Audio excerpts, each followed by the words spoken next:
ఈరోజు 150 సంవత్సరాలు పూర్తి కావస్తున్నటువంటి సందర్భం.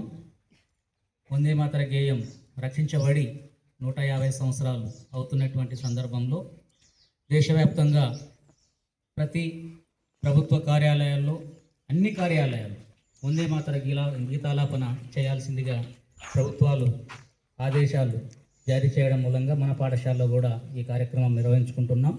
సో ఈ కార్యక్రమానికి ముఖ్య అతిథులుగా వచ్చేసినటువంటి మన పాఠశాల చైర్మన్ గారికి మరియు ప్రముఖులు, మన ఊరి పెద్దలు అచ్చెన్న గౌడ్ సార్ గారికి, మా పాఠశాల ఉపాధ్యాయులకు, విద్యార్థులకు అందరికీ మరొకసారి శుభోదయం.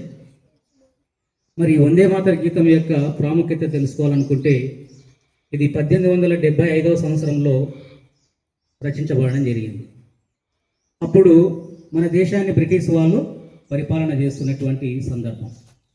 మరి గేయం యొక్క ముఖ్య ఉద్దేశము, తర్వాత ఈ గేయంలో ఉన్నటువంటి సారాంశము ఏంటంటే ప్రధానంగా బ్రిటిష్ వాళ్ళని మన దేశం నుంచి వెళ్ళగొట్టి స్వాతంత్ర్యం తెచ్చుకొని మన దేశము ఆ కబంధ హస్తాల నుంచి, బానిస తత్వం నుంచి, ఆ బానిస పరిపాలన నుంచి విముక్తి చెంది మనం స్వతంత్ర భారతదేశంగా వెలుగొందాలని చెప్పేసి స్వాతంత్ర పోరాటం లోపల అందరికీ ఒక స్ఫూర్తి నింపినటువంటి గేయము ఈ వందే మాతర గేయం.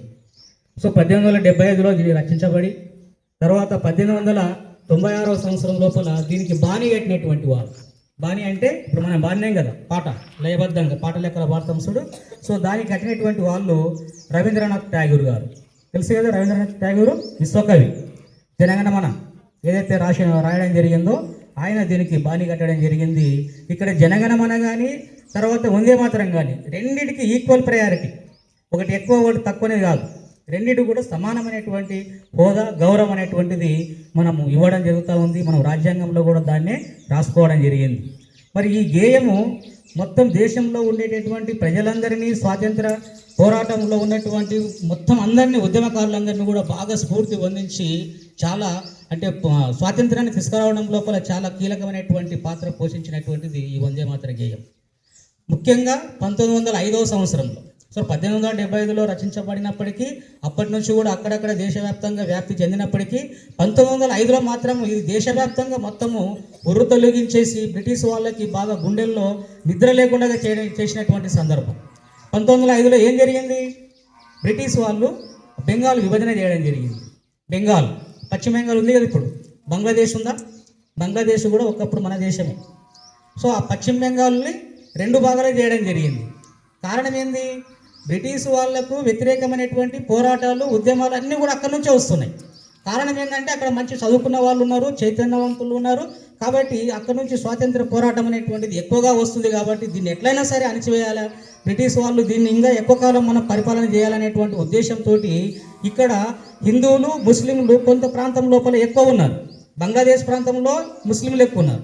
ఇప్పుడు ఉన్నటువంటి పశ్చిమ బెంగాల్ ప్రాంతం లోపల హిందువులు ఎక్కువ ఉన్నారు. కాబట్టి ఈ హిందువులని, ముస్లింలని వేరు చేసి మనం ఎక్కువ రోజులు పరిపాలన చేయొచ్చు అనేటువంటి కుట్రతోటి ఆ బెంగాల్ దేశాన్ని, ప్రాంతాన్ని విడగొట్టడం జరిగింది.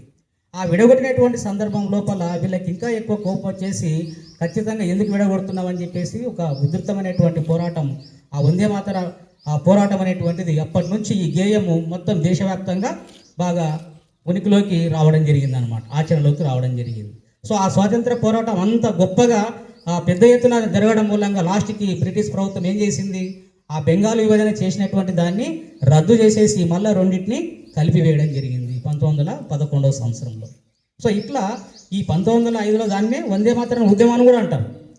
అప్పుడే అదే సమయం లోపలనే స్వదేశీ ఉద్యమం కూడా రావడం జరిగింది. 1905వ సంవత్సరంలో వందే మాతరం ఉద్యమం అంటాము, స్వదేశీ ఉద్యమం అంటాము, విదేశీ వస్త్రాల బహిష్కరణ ఉద్యమాన్ని కూడా అంటాం. విదేశీ వస్తువుల బహిష్కరణ అంటే అర్థం ఏమి? కేవలము మన భారతదేశంలో తయారైనటువంటి వస్తువులు మాత్రమే మనం వాడాలి, బ్రిటిష్ వాళ్ళవి కానీ వేరే దేశస్తులవి కానీ మనము వాడకూడదు, వాటిని బహిష్కరించాలని చెప్పేసి వాళ్ళ వస్తువులన్నింటినీ ఏవైతే ఉన్నాయో వాటి అన్నింటినీ తీసుకొచ్చేసి బజార్ లోపల ఎక్కడైతే చౌరస్తాలు ఉన్నాయో అక్కడ వచ్చి వాటిని కాల్చివేయడం జరిగింది. అంటే ముఖ్య ఉద్దేశం ఏంది?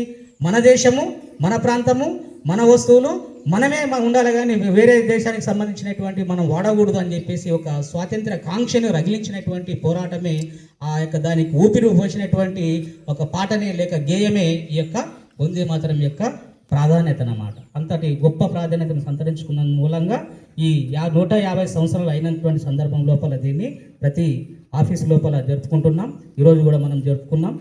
సో ఈ కార్యక్రమానికి చేసినటువంటి అందరికీ కూడా మరొకసారి ప్రత్యేకమైనటువంటి ధన్యవాదాలు తెలియజేసుకుంటూ ముగిస్తున్నాం. Thank you. ఇప్పుడు మన పాఠశాలను ఉద్దేశించి సారు మాట్లాడతారు.